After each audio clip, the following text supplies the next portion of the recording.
सम्मानित मुल्क के मालिकों, मैं बौद्ध भिक्षु सुमित रतन आज एक और राजवंश की गौरव गाथा आपके बीच में सुनाने और बताने आया हूं। उस राजवंश का नाम है शाक्य मौर्य राजवंश।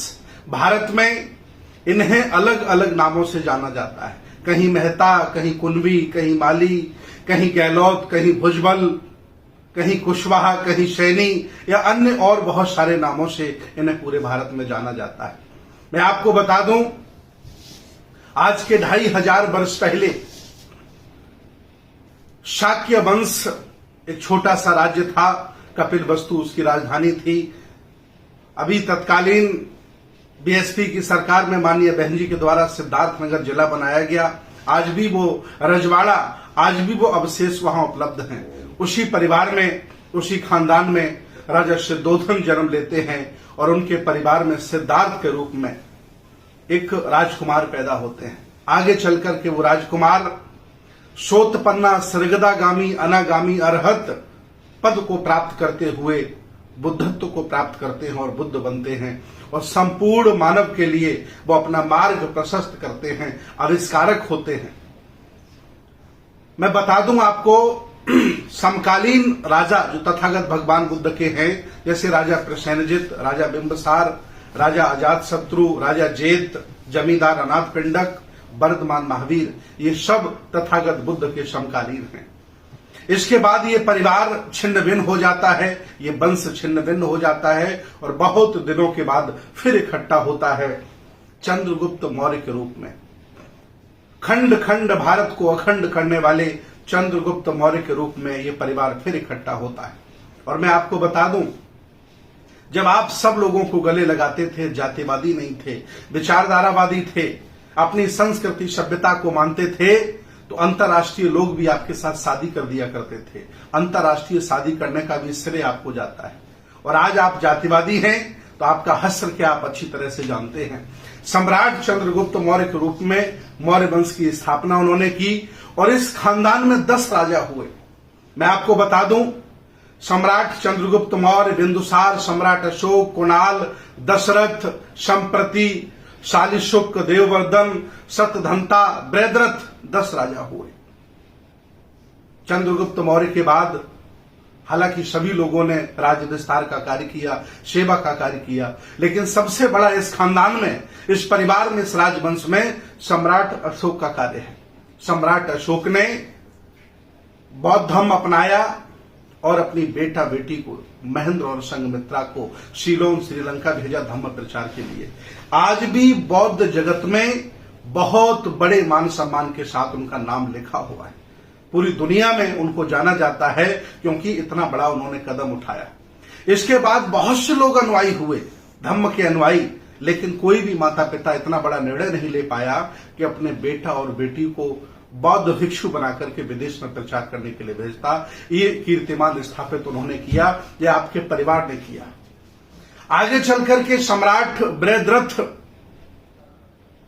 कमजोर शासक हो जाते हैं और एक सेनापति वो बना देते हैं ब्राह्मण, जिसका नाम पुष्यमित्र शुंग है। और वही पुष्यमित्र शुंग ब्राह्मण धोखे से, कपट से, छल से अपने राजा की हत्या कर देता है और स्वयं शासक बन जाता है।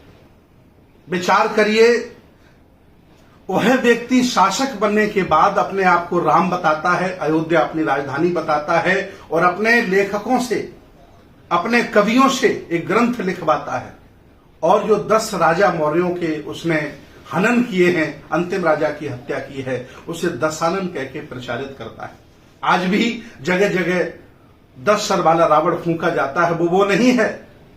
श्रीलंका में 5 बार गया हूं, रावण नाम का व्यक्ति वहां पैदा नहीं हुआ है।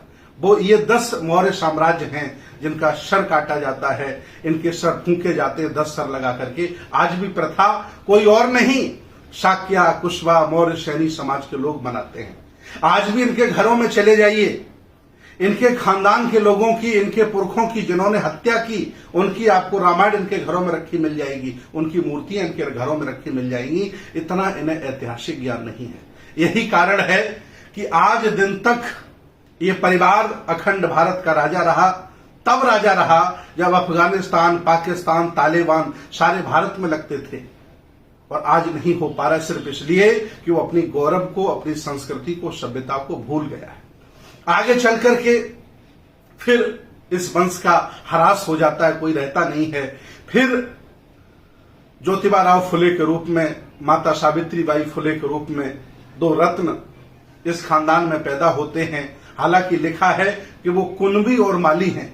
तो कुछ लोग जो पटेल समाज के लोग हैं, कुर्मी लोग हैं, मराठा हैं, वो भी ज्योतिबा राव फुले को अपना ही मानते हैं। मुझे कोई ऐतराज नहीं है। ये बहुजन समाज के जितने भी संत गुरु महापुरुष हैं, सब अपने ही हैं, कोई अलग अलग नहीं है। लेकिन चूंकि तुम्हें जातियों में बांटा गया और आप ईमानदारी से जातिवादी हैं, जाति के गौरव में जी रहे हैं, इसलिए आपकी जाति का ऐतिहासिक कार्य मैं बता रहा हूं ताकि आपको पता चले कि पुरखे आपके क्या थे और आज आप क्या हो गए।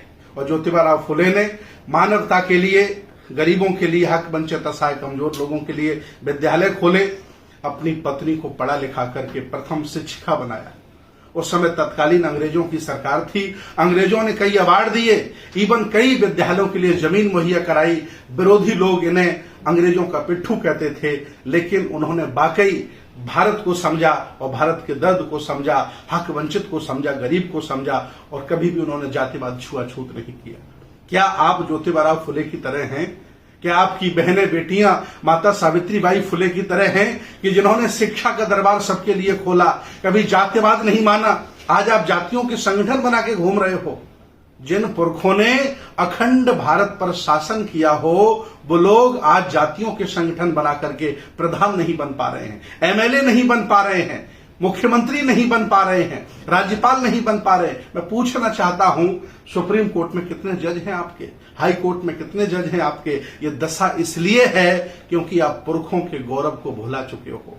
आपने अपने खानदान की इज्जत को भुला दिया है, इतिहास को भुला दिया है। अगर थोड़ा भी उनका रक्त मात्र आपकी इस भुजाओं में दौड़ रहा होता तो तुम समाज बनाते, जातिवादी नहीं होते और सबको जोड़ करके फिर इस हक वंचित भारत के रहनुमा बन जाते। लेकिन ऐसा आप नहीं कर पा रहे हो। आगे चल करके इस खानदान में बाबू जगदेव प्रसाद पैदा होते हैं। उन्होंने संघर्ष किया। ऐसा कौन क्रांतिकारी व्यक्ति है, जागरूक और सामाजिक व्यक्ति है भारत में जो बहुजन समाज में पैदा हुआ, जो बाबू जगदेव प्रसाद जी को नहीं जानता? और कौन नहीं जानता कि उनकी हत्या किसने की, आखिर उन्हें क्यों मारा गया? ब्रयद्रथ को जिन्होंने मारा, उन्होंने ही जगदेव प्रसाद बाबू को मारा। और जिन्होंने आपको मारा, जिन्होंने आपके पुरखों की हत्या की, उनकी आप पूजा करते हो। लानत हमें आता है। अगर आप ही बदल जाओ तो एक बहुत बड़ी आबादी परिवर्तित हो सकती है अपने इतिहास को जानकर, अपने वैभव को जानकर। इतना ही नहीं, भारत के किसी भी राष्ट्रीय चिन्ह में चले जाइए, आपके पुरखों की निशानी है। राष्ट्रपति भवन में जो बुद्ध की प्रतिमा रखी है, वो भी आपके पुरखों की निशानी है। आज आईपीएस के कंधे पर जो अशोक की लाट लगी है, ये भी आपके पुरखों की निशानी है। तिरंगे में जो चक्र है, ये भी आपके पुरखों की निशानी है। भले ही भारत ये सेकुलर भारत हो, लेकिन ये बौद्धमय भारत लिखित तौर से है। भले ही उसके अनुयायी न हो, आप उसे न मानते हो। मैं आपको याद दिलाना चाहता हूं, ये परिवार पूरे देश में है, जगह जगह है। जैसे गहलोत जी, अशोक गहलोत मुख्यमंत्री, वो भी इसी परिवार के हैं। छगन भुजबल जी, वो भी इसी परिवार के हैं। मैं आज आपको ललकार रहा हूं, मैं आपको समझा रहा हूं, मैं आपकी अंदर की चेतना जगा रहा हूं कि आज भी आप अपने ऐतिहासिक गौरव को जानकर खड़े हो जाइए, तो बहुत सारे लोग आपके साथ खड़े हो जाएंगे और फिर आप इस भारत के, अखंड भारत के रहनुमा, शासक, राजा महाराजा बन सकते, कोई रोक नहीं सकता है।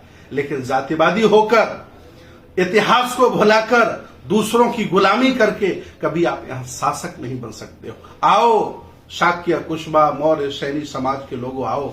एक बार फिर ये भारत आपको पुकार रहा है। एक बार फिर ये श्रवण आपको पुकार रहा है कि जिस तरह से आपके पुरखों ने हक वंचित असहाय कमजोर लोगों को साथ लेकर इस देश पर शासन किया, आज फिर ये भारत चाह रहा है कि आप आए और इस देश को संभालें, बुद्ध की संस्कृति, श्रमण संस्कृति को आगे बढ़ाएं। इसी के साथ मैं चाहता हूं कि अगर आपको ये वीडियो अच्छा लगा हो और आपके गौरव को जगा रहा हो, आपके इतिहास को बता रहा हो, तो आप ईमानदारी से इसे शेयर करिए ताकि प्रत्येक शाक्य, कुशबा, मौर्य, सैनी समाज का व्यक्ति जो लगभग 10-12% पूरे भारत में रहता है, उसे पता चलना चाहिए कि मेरे पुरखों का गौरव क्या था और आज हमारी ऐसी तैसी क्या हो रही है। बहुत बहुत धन्यवाद, बहुत बहुत साधु।